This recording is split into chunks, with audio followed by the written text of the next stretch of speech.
A Christmas Carol by Charles Dickens. This book is a copyright-free work available in the public domain and has been republished using auto-audio technology by sounded.com. Narrated by Gill with TrueVoice, a digital replica license with consent exclusively to sounded.com. Chapter 1. Marley was dead. To begin with, there is no doubt whatever about that.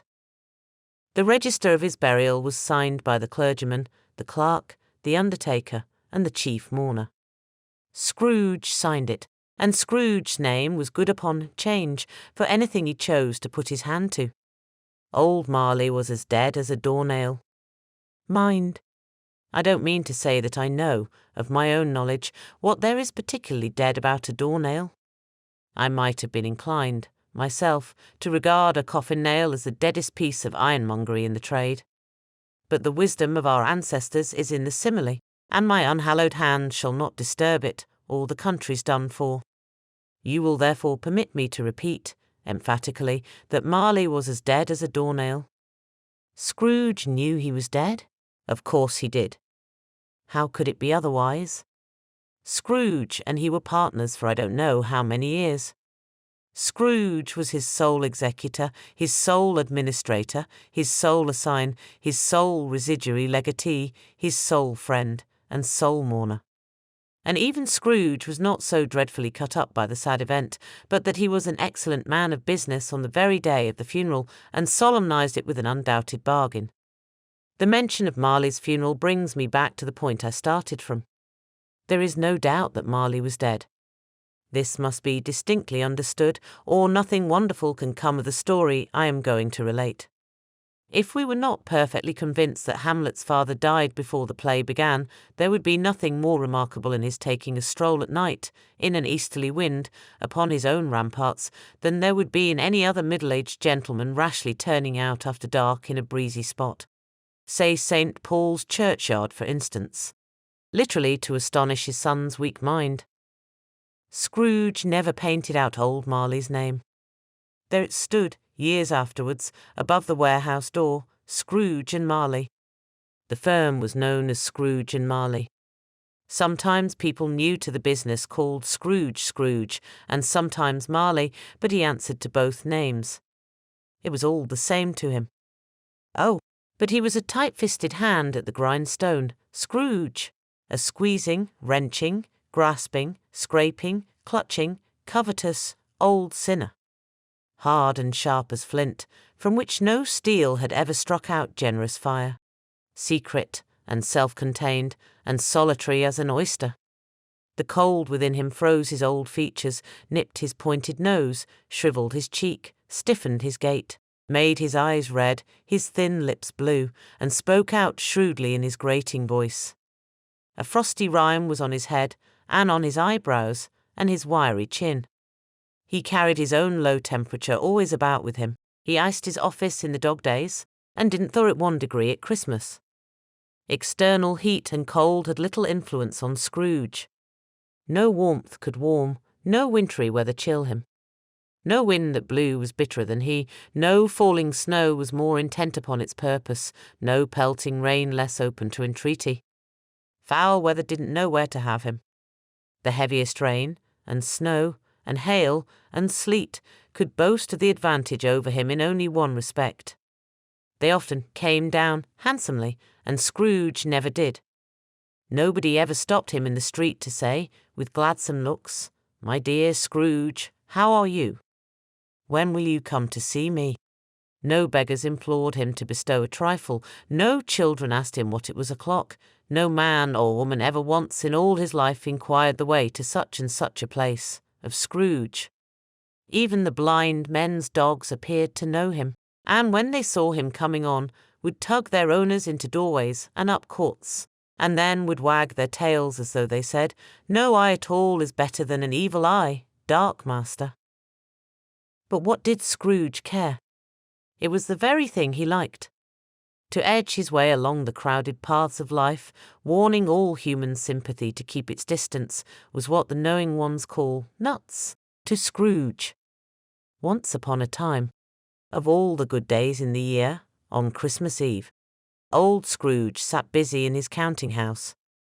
It was cold, bleak, biting weather, foggy withal, and he could hear the people in the court outside go wheezing up and down, beating their hands upon their breasts, and stamping their feet upon the pavement stones to warm them. The city clocks had only just gone 3, but it was quite dark already. It had not been light all day, and candles were flaring in the windows of the neighbouring offices like ruddy smears upon the palpable brown air. The fog came pouring in at every chink and keyhole, and was so dense without that although the court was of the narrowest, the houses opposite were mere phantoms. To see the dingy cloud come drooping down, obscuring everything, one might have thought that nature lived hard by and was brewing on a large scale. The door of Scrooge's counting-house was open that he might keep his eye upon his clerk, who in a dismal little cell beyond, a sort of tank, was copying letters.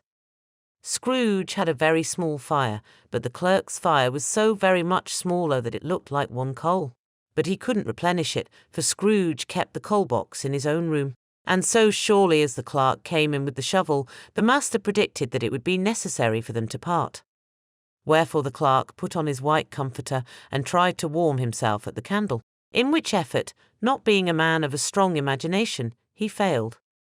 "A Merry Christmas, Uncle. God save you," cried a cheerful voice. It was the voice of Scrooge's nephew, who came upon him so quickly that this was the first intimation he had of his approach. "Bah," said Scrooge, "humbug." He had so heated himself with rapid walking in the fog and frost, this nephew of Scrooge's, that he was all in a glow. His face was ruddy and handsome, his eyes sparkled, and his breath smoked again. "Christmas a humbug, Uncle," said Scrooge's nephew. "You don't mean that, I am sure." "I do," said Scrooge. "Merry Christmas. What right have you to be merry? What reason have you to be merry? You're poor enough." "Come, then," returned the nephew gaily. "What right have you to be dismal? What reason have you to be morose? You're rich enough." Scrooge, having no better answer ready on the spur of the moment, said "Bah" again, and followed it up with "humbug." "Don't be cross, Uncle," said the nephew. "What else can I be," returned the uncle, "when I live in such a world of fools as this? Merry Christmas. Out upon Merry Christmas. What's Christmas time to you but a time for paying bills without money, a time for finding yourself a year older but not an hour richer, a time for balancing your books and having every item in M through a round dozen of months presented dead against you? If I could work my will," said Scrooge indignantly, "every idiot who goes about with Merry Christmas on his lips should be boiled with his own pudding and buried with a stake of holly through his heart. He should." "Uncle," pleaded the nephew. "Nephew," returned the uncle sternly, "keep Christmas in your own way, and let me keep it in mine." "Keep it," repeated Scrooge's nephew. "But you don't keep it." "Let me leave it alone, then," said Scrooge. "Much good may it do you, much good it has ever done you." "There are many things from which I might have derived good, by which I have not profited, I dare say," returned the nephew. "Christmas among the rest. But I am sure I have always thought of Christmas time when it has come round. Apart from the veneration due to its sacred name and origin, if anything belonging to it can be apart from that, as a good time, a kind, forgiving, charitable, pleasant time, the only time I know of, in the long calendar of the year, when men and women seem by one consent to open their shut-up hearts freely, and to think of people below them as if they really were fellow passengers to the grave, and not another race of creatures bound on other journeys. And therefore, Uncle, though it has never put a scrap of gold or silver in my pocket, I believe that it has done me good, and will do me good, and I say, God bless it." The clerk in the tank involuntarily applauded. Becoming immediately sensible of the impropriety, he poked the fire, and extinguished the last frail spark for ever. "Let me hear another sound from you," said Scrooge, "and you'll keep your Christmas by losing your situation. You're quite a powerful speaker, sir," he added, turning to his nephew. "I wonder you don't go into Parliament." "Don't be angry, Uncle, come, dine with us tomorrow. Scrooge said that he would see him, yes, indeed he did. He went the whole length of the expression and said that he would see him in that extremity first. But why? Cried Scrooge's nephew. Why? Why did you get married? Said Scrooge. Because I fell in love. Because you fell in love? Growled Scrooge, as if that were the only one thing in the world more ridiculous than a Merry Christmas. Good afternoon. Nay, Uncle, but you never came to see me before that happened. Why give it as a reason for not coming now? Good afternoon, said Scrooge. I want nothing from you. I ask nothing of you. Why cannot we be friends? Good afternoon, said Scrooge. I am sorry, with all my heart, to find you so resolute. We have never had any quarrel to which I have been a party. But I have made the trial in homage to Christmas, and I'll keep my Christmas humour to the last. So a Merry Christmas, Uncle. Good afternoon, said Scrooge. And a Happy New Year. Good afternoon, said Scrooge. His nephew left the room without an angry word, notwithstanding. He stopped at the outer door to bestow the greetings of the season on the clerk, who, cold as he was warmer than Scrooge, for he returned them cordially. There's another fellow, muttered Scrooge, who overheard him, my clerk, with 15 shillings a week, and a wife and family, talking about a Merry Christmas. I'll retire to Bedlam. This lunatic, in letting Scrooge's nephew out, had let 2 other people in. They were portly gentlemen, pleasant to behold, and now stood, with their hats off, in Scrooge's office. They had books and papers in their hands, and bowed to him. Scrooge and Marley's, I believe, said one of the gentlemen, referring to his list. Have I the pleasure of addressing Mr. Scrooge, or Mr. Marley? Mr. Marley has been dead these 7 years, Scrooge replied. He died 7 years ago, this very night. We have no doubt his liberality is well represented by his surviving partner, said the gentleman, presenting his credentials. It certainly was, for they had been 2 kindred spirits. At the ominous word, liberality, Scrooge frowned, and shook his head, and handed the credentials back. At this festive season of the year, Mr. Scrooge, said the gentleman, taking up a pen, it is more than usually desirable that we should make some slight provision for the poor and destitute, who suffer greatly at the present time. Many thousands are in want of common necessaries. Hundreds of thousands are in want of common comforts, sir. Are there no prisons? Asked Scrooge. Plenty of prisons, said the gentleman, laying down the pen again. And the union workhouses? Demanded Scrooge. Are they still in operation? They are. Still, returned the gentleman. I wish I could say they were not. The treadmill and the poor law are in full vigour, then, said Scrooge. Both very busy, sir. Oh, I was afraid, from what you said at first, that something had occurred to stop them in their useful course, said Scrooge. I'm very glad to hear it. Under the impression that they scarcely furnish Christian cheer of mind or body to the multitude, returned the gentleman, a few of us are endeavouring to raise a fund to buy the poor some meat and drink, and means of warmth. We choose this time because it is a time, of all others, when want is keenly felt, and abundance rejoices. What shall I put you down for? Nothing, Scrooge replied. You wish to be anonymous? I wish to be left alone, said Scrooge.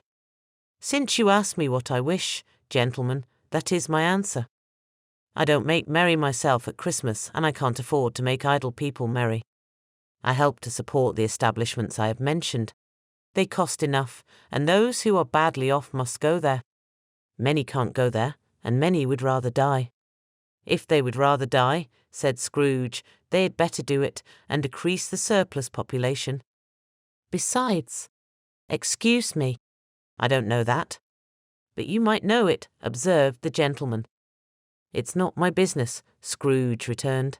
It's enough for a man to understand his own business, and not to interfere with other people's. Mine occupies me constantly. Good afternoon, gentlemen. Seeing clearly that it would be useless to pursue their point, the gentleman withdrew. Scrooge resumed his labours with an improved opinion of himself, and in a more facetious temper than was usual with him. Meanwhile, the fog and darkness thickened so that people ran about with flaring links, proffering their services to go before horses in carriages and conduct them on their way. The ancient tower of a church, whose gruff old bell was always peeping slyly down at Scrooge out of a Gothic window in the wall, became invisible, and struck the hours and quarters in the clouds, with tremulous vibrations afterwards as if its teeth were chattering in its frozen head up there. The cold became intense. In the main street, at the corner of the court, some labourers were repairing the gas pipes, and had lighted a great fire in a brazier, round which a party of ragged men and boys were gathered, warming their hands and winking their eyes before the blaze in rapture. The water plug being left in solitude, its overflowings sullenly congealed and turned to misanthropic ice. The brightness of the shops where holly sprigs and berries crackled in the lamp heat of the windows made pale faces ruddy as they passed. Poulterers and grocers. Trades became a splendid joke, a glorious pageant with which it was next to impossible to believe that such dull principles as bargain and sale had anything to do. The Lord Mayor, in the stronghold of the mighty mansion house, gave orders to his 50 cooks and butlers to keep Christmas as a Lord Mayor's household should. And even the little tailor, whom he had fined 5 shillings on the previous Monday for being drunk and bloodthirsty in the streets, stirred up tomorrow's pudding in his garret, while his lean wife and the baby sallied out to buy the beef. Foggier yet, and colder. Piercing, searching, biting cold. If the good St. Dunstan had but nipped the evil spirit's nose with a touch of such weather as that, instead of using his familiar weapons, then indeed he would have roared to lusty purpose.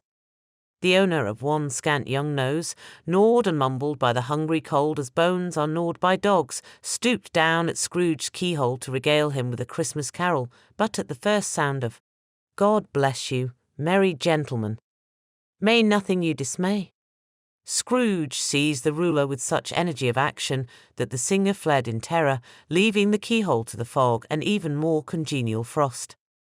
At length the hour of shutting up the counting-house arrived.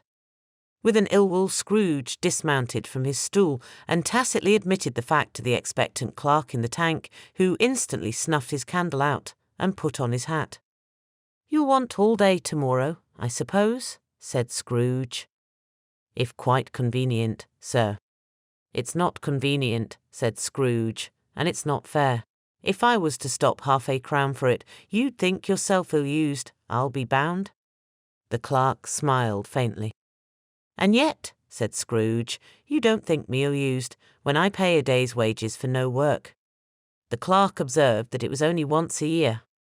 "A poor excuse for picking a man's pocket every 25th of December," said Scrooge, buttoning his greatcoat to the chin.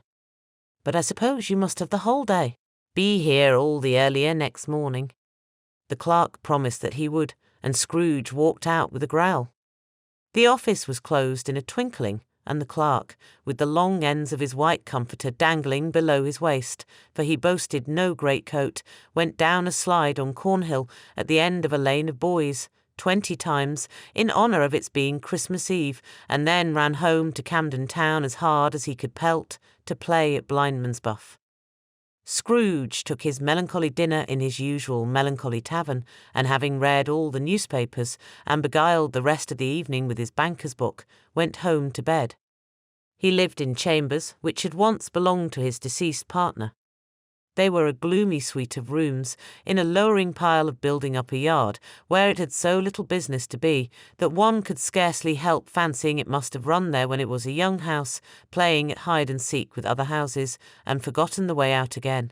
It was old enough now, and dreary enough, for nobody lived in it but Scrooge, the other rooms being all let out as offices. The yard was so dark that even Scrooge, who knew its every stone, was fain to grope with his hands. The fog and frost so hung about the black old gateway of the house that it seemed as if the genius of the weather sat in mournful meditation on the threshold. Now, it is a fact that there was nothing at all particular about the knocker on the door, except that it was very large. It is also a fact that Scrooge had seen it, night and morning, during his whole residence in that place, also that Scrooge had as little of what is called fancy about him as any man in the city of London, even including, which is a bold word, the corporation, alderman, and livery. Let it also be borne in mind that Scrooge had not bestowed one thought on Marley since his last mention of his 7 years dead partner that afternoon. And then let any man explain to me, if he can, how it happened that Scrooge, having his key in the lock of the door, saw in the knocker, without its undergoing any intermediate process of change, not a knocker, but Marley's face. Marley's face. It was not in impenetrable shadow as the other objects in the yard were, but had a dismal light about it, like a bad lobster in a dark cellar. It was not angry or ferocious, but looked at Scrooge as Marley used to look, with ghostly spectacles turned up on its ghostly forehead. The hair was curiously stirred, as if by breath or hot air, and, though the eyes were wide open, they were perfectly motionless. That, and its livid colour, made it horrible, but its horror seemed to be in spite of the face and beyond its control rather than a part of its own expression. As Scrooge looked fixedly at this phenomenon, it was a knocker again. To say that he was not startled, or that his blood was not conscious of a terrible sensation to which it had been a stranger from infancy, would be untrue.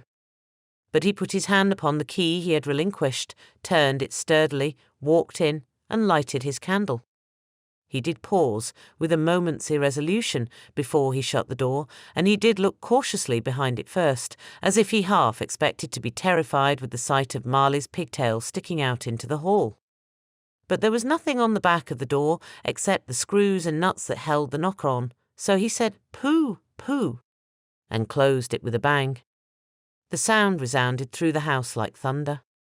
Every room above, and every cask in the wine merchant's cellars below, appeared to have a separate peal of echoes of its own. Scrooge was not a man to be frightened by echoes. He fastened the door, and walked across the hall, and up the stairs, slowly too, trimming his candle as he went. You may talk vaguely about driving a coach and six up a good old flight of stairs, or through a bad young Act of Parliament, but I mean to say you might have got a hearse up that staircase and taken it broadwise, with the splinter bar towards the wall and the door towards the balustrades, and done it easy. There was plenty of width for that, and room to spare, which is perhaps the reason why Scrooge thought he saw a locomotive hearse going on before him in the gloom. Half a dozen gas lamps out of the street wouldn't have lighted the entry too well, so you may suppose that it was pretty dark with Scrooge's dip. Up Scrooge went, not caring a button for that. Darkness is cheap, and Scrooge liked it. But before he shut his heavy door, he walked through his rooms to see that all was right. He had just enough recollection of the face to desire to do that.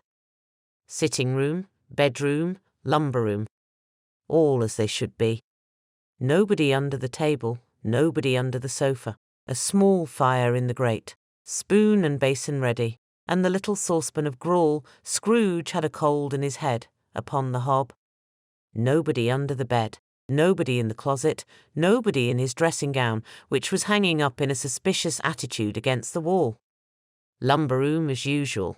Old fireguard, old shoes, 2 fish baskets, washing stand on 3 legs, and a poker. Quite satisfied, he closed his door and locked himself in, double-locked himself in, which was not his custom. Thus secured against surprise, he took off his cravat, put on his dressing gown and slippers, and his nightcap, and sat down before the fire to take his gruel. It was a very low fire indeed, nothing on such a bitter night. He was obliged to sit close to it and brood over it before he could extract the least sensation of warmth from such a handful of fuel. The fireplace was an old one, built by some Dutch merchant long ago, and paved all round with quaint Dutch tiles designed to illustrate the scriptures. There were Cains and Abels, Pharaoh's daughters, queens of Sheba, angelic messengers descending through the air on clouds like featherbeds, Abrahams, Belshazzars, apostles putting off to sea in butterboats, hundreds of figures to attract his thoughts. And yet that face of Marley, 7 years dead, came like the ancient prophet's rod and swallowed up the whole. If each smooth tile had been a blank at first, with power to shape some picture on its surface from the disjointed fragments of his thoughts, there would have been a copy of old Marley's head on every one. "Humbug," said Scrooge, and walked across the room. After several turns, he sat down again. As he threw his head back in the chair, his glance happened to rest upon a bell, a disused bell, that hung in the room, and communicated for some purpose now forgotten with a chamber in the highest story of the building. It was with great astonishment, and with a strange, inexplicable dread, that as he looked, he saw this bell begin to swing. It swung so softly in the outset that it scarcely made a sound, but soon it rang out loudly, and so did every bell in the house. This might have lasted half a minute, or a minute, but it seemed an hour. The bells ceased as they had begun, together. They were succeeded by a clanking noise, deep down below, as if some person were dragging a heavy chain over the casks in the wine merchant's cellar. Scrooge then remembered to have heard that ghosts in haunted houses were described as dragging chains. The cellar door flew open with a booming sound, and then he heard the noise much louder, on the floors below, then coming up the stairs, then coming straight towards his door. "It's humbug still," said Scrooge. "I won't believe it." His colour changed, though, when, without a pause, it came on through the heavy door and passed into the room before his eyes. Upon its coming in, the dying flame leaped up, as though it cried, "I know him, Marley's ghost," and fell again. The same face, the very same. Marley in his pigtail, usual waistcoat, tights, and boots. The tassels on the latter bristling like his pigtail, and his coat skirts, and the hair upon his head. The chain he drew was clasped about his middle. It was long, and wound about him like a tail, and it was made, for Scrooge observed it closely, of cash-boxes, keys, padlocks, ledgers, deeds, and heavy purses wrought in steel. His body was transparent, so that Scrooge, observing him and looking through his waistcoat, could see the 2 buttons on his coat behind. Scrooge had often heard it said that Marley had no bowels, but he had never believed it until now. No, nor did he believe it even now. Though he looked the phantom through and through, and saw it standing before him, though he felt the chilling influence of its death-cold eyes, and marked the very texture of the folded kerchief bound about its head and chin, which wrapper he had not observed before, he was still incredulous, and fought against his senses. "How now?" said Scrooge, caustic and cold as ever. "What do you want with me?" "Much." Marley's voice, no doubt about it. "Who are you?" "Ask me who I was." "Who were you then?" said Scrooge, raising his voice. "You're particular, for a shade." He was going to say, "to a shade," but substituted this, as more appropriate. "In life I was your partner, Jacob Marley." Can you sit down?" asked Scrooge, looking doubtfully at him. "I can." "Do it, then." Scrooge asked the question because he didn't know whether a ghost so transparent might find himself in a condition to take a chair, and felt that in the event of its being impossible, it might involve the necessity of an embarrassing explanation. But the ghost sat down on the opposite side of the fireplace, as if he were quite used to it. "You don't believe in me," observed the ghost. "I don't," said Scrooge. "What evidence would you have of my reality beyond that of your senses?" "I don't know," said Scrooge. "Why do you doubt your senses?" "Because," said Scrooge, "a little thing affects them. A slight disorder of the stomach makes them cheats. You may be an undigested bit of beef, a blot of mustard, a crumb of cheese, a fragment of an underdone potato. There's more of gravy than of grave about you, whatever you are." Scrooge was not much in the habit of cracking jokes, nor did he feel, in his heart, by any means waggish then. The truth is that he tried to be smart, as a means of distracting his own attention and keeping down his terror, for the spectre's voice disturbed the very marrow in his bones. To sit, staring at those fixed glazed eyes, in silence for a moment, would play, Scrooge felt, the very deuce with him. There was something very awful, too, in the spectre's being provided with an infernal atmosphere of its own. Scrooge could not feel it himself, but this was clearly the case, for though the ghost sat perfectly motionless, its hair and skirts and tassels were still agitated as by the hot vapour from an oven. "You see this toothpick," said Scrooge, returning quickly to the charge for the reason just assigned, and wishing, though it were only for a second, to divert the vision's stony gaze from himself. "I do," replied the ghost. "You are not looking at it," said Scrooge. "But I see it," said the ghost, notwithstanding. "Well," returned Scrooge, "I have but to swallow this, and be for the rest of my days persecuted by a legion of goblins, all of my own creation. Humbug, I tell you, humbug." At this the spirit raised a frightful cry, and shook its chain with such a dismal and appalling noise that Scrooge held on tight to his chair to save himself from falling in a swoon. But how much greater was his horror when the phantom, taking off the bandage round its head, as if it were too warm to wear indoors, its lower jaw dropped down upon its breast. Scrooge fell upon his knees and clasped his hands before his face. "Mercy," he said. "Dreadful apparition, why do you trouble me?"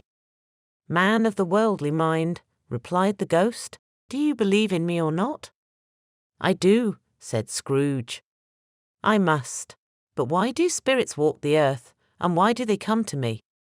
"It is required of every man," the ghost returned, "that the spirit within him should walk abroad among his fellowmen and travel far and wide.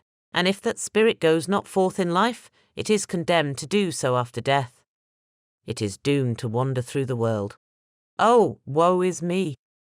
And witness what it cannot share, but might have shared on earth, and turn to happiness." Again the spectre raised a cry, and shook its chain, and wrung its shadowy hands. "You are fettered," said Scrooge, trembling. "Tell me why." "I wear the chain I forged in life," replied the ghost. "I made it link by link, and yard by yard. I girded it on of my own free will, and of my own free will I wore it. Is its pattern strange to you?" Scrooge trembled more and more. "Or would you know," pursued the ghost, "the weight and length of the strong coil you bear yourself? It was full as heavy and as long as this, 7 Christmas Eves ago. You have laboured on it since. It is a ponderous chain." Scrooge glanced about him on the floor in the expectation of finding himself surrounded by some 50 or 60 fathoms of iron cable, but he could see nothing. "Jacob," he said, imploringly. "Old Jacob Marley, tell me more. Speak comfort to me, Jacob." "I have none to give," the ghost replied. "It comes from other regions, Ebenezer Scrooge, and is conveyed by other ministers to other kinds of men. Nor can I tell you what I would. A very little more is all permitted to me. I cannot rest, I cannot stay, I cannot linger anywhere. My spirit never walked beyond our counting-house. Mark me. In life my spirit never roved beyond the narrow limits of our money-changing hole, and weary journeys lie before me." It was a habit with Scrooge, whenever he became thoughtful, to put his hands in his breeches pockets. Pondering on what the ghost had said, he did so now, but without lifting up his eyes or getting off his knees. "You must have been very slow about it, Jacob," Scrooge observed, in a business-like manner, though with humility and deference. "Slow," the ghost repeated. 7 years dead, mused Scrooge. "And travelling all the time?" "The whole time," said the ghost. "No rest, no peace. Incessant torture of remorse." "You travel fast?" said Scrooge. "On the wings of the wind," replied the ghost.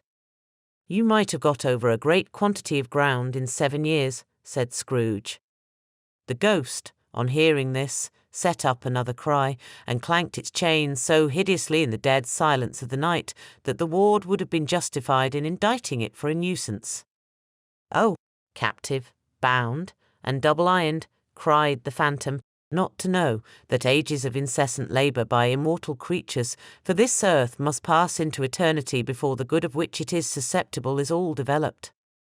Not to know that any Christian spirit working kindly in its little sphere, whatever it may be, will find its mortal life too short for its vast means of usefulness. Not to know that no space of regret can make amends for one life's opportunity misused. Yet such was I. Oh, such was I. But you were always a good man of business, Jacob, faltered Scrooge, who now began to apply this to himself. Business, cried the ghost, wringing its hands again. Mankind was my business. The common welfare was my business.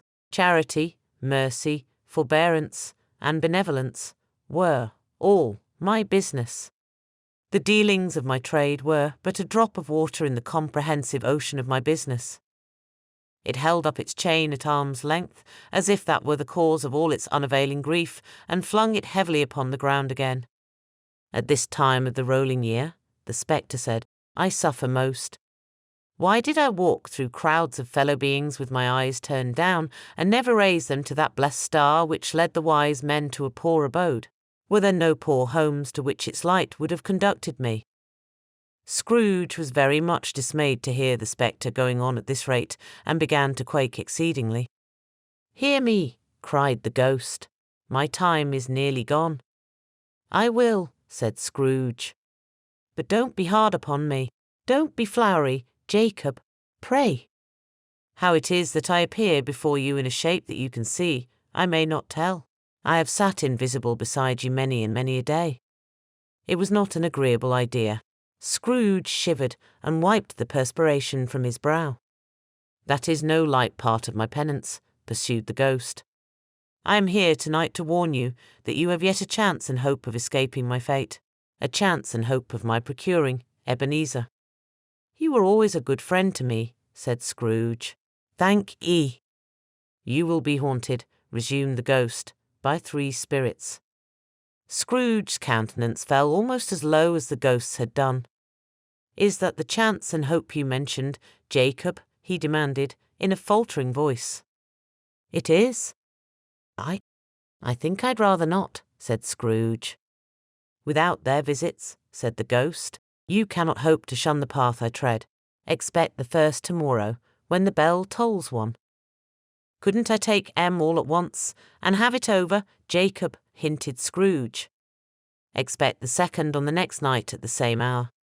The third upon the next night, when the last stroke of 12 has ceased to vibrate. Look to see me no more, and look that, for your own sake, you remember what has passed between us. When it had said these words, the spectre took its wrapper from the table and bound it round its head, as before. Scrooge knew this, by the smart sound its teeth made when the jaws were brought together by the bandage. He ventured to raise his eyes again, and found his supernatural visitor confronting him in an erect attitude, with its chain wound over and about its arm. The apparition walked backward from him, and at every step it took, the window raised itself a little, so that when the spectre reached it, it was wide open. It beckoned Scrooge to approach, which he did. When they were within 2 paces of each other, Marley's ghost held up its hand, warning him to come no nearer. Scrooge stopped. Not so much in obedience as in surprise and fear. For on the raising of the hand, he became sensible of confused noises in the air, incoherent sounds of lamentation and regret, wailings inexpressibly sorrowful and self-accusatory.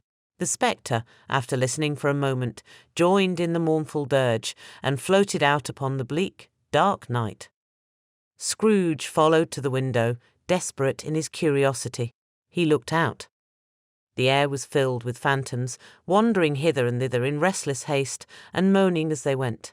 Every one of them wore chains like Marley's ghost. Some few, they might be guilty governments, were linked together. None were free. Many had been personally known to Scrooge in their lives. He had been quite familiar with one old ghost, in a white waistcoat, with a monstrous iron safe attached to its ankle, who cried piteously at being unable to assist a wretched woman with an infant, whom it saw below, upon a doorstep. The misery with them all was, clearly, that they sought to interfere, for good, in human matters, and had lost the power for ever. Whether these creatures faded into mist, or mist enshrouded them, he could not tell. But they and their spirit voices faded together, and the night became as it had been when he walked home. Scrooge closed the window and examined the door by which the ghost had entered.